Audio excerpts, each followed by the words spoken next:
He shuffled down the street, his weathered coat hanging loosely on his shoulders. The man, whom everyone dismissed as just another face in the crowd, was a regular in the bustling plaza. His dark skin was etched with lines of hardship, and his piercing eyes often went unnoticed behind the weariness of a life spent surviving. Passers-by barely spared him a glance.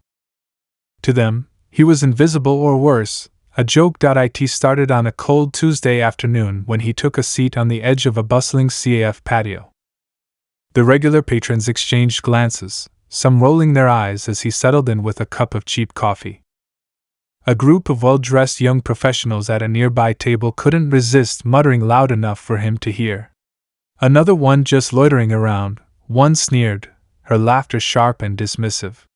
"Bet he's waiting for handouts," added another, smirking. The man didn't respond. Instead, he sipped his coffee, calm and unbothered. His silence seemed to agitate them more. "Guess hard work doesn't pay off for everyone," one quipped, drawing laughter from the table. A moment later, the man glanced at them, his lips curling into a faint smile. "Funny thing about hard work," he began, his voice steady and calm, "it doesn't always look the way you think it does." The group exchanged confused looks. "What's that supposed to mean?" one of them challenged, leaning forward. "It means," the man replied, setting his coffee down deliberately, "you never know what someone's carrying beneath the surface." A hush fell over the table. There was something in his tone measured, almost eerie, that silenced the mocking laughter. The group watched as he reached into the inside pocket of his coat. They leaned in, half expecting him to pull out something mundane or ridiculous. Instead, he unfolded a crumpled sheet of paper and slid it across the table. One of them hesitated before picking it up. It was a bank statement, the figures at the bottom almost incomprehensible. "Is this real?" she stammered, her voice barely above a whisper. The man's smile widened slightly. "Every penny. Earned it. Invested it. Protected it." Their disbelief turned to curiosity. Questions poured out: how, why, when? But he remained enigmatic, answering only in fragments. He spoke of nights spent sleeping under bridges, of a chance encounter with an old mentor, and of learning to see opportunities where others saw dead ends. He hinted at a deal that changed everything, a venture so unconventional it bordered on unbelievable.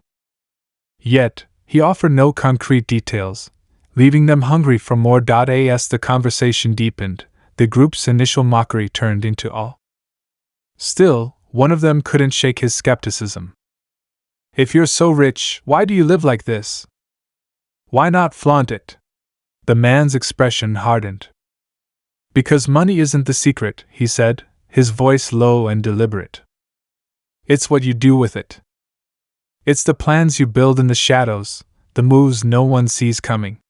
He leaned closer, his eyes locking with theirs. "There's more at stake than you can imagine.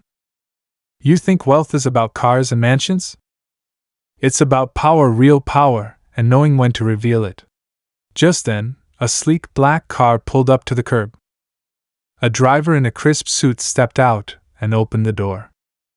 Without a word, the man stood, buttoned his coat, and walked away, leaving his stunned audience behind. The group sat in silence, the weight of the encounter sinking in. One of them picked up the crumpled bank statement, turning it over in her hands as if it held the answers to questions she hadn't yet thought to ask. But as the car disappeared into the distance, one thing was clear: they had underestimated him. And though they didn't yet know how, they had a feeling this man's story was far from over. And as for the man himself? He leaned back in the plush seat of the car, his mind already on the next move. The kind of move that would shift not just his life but theirs, too, in ways they could never see coming.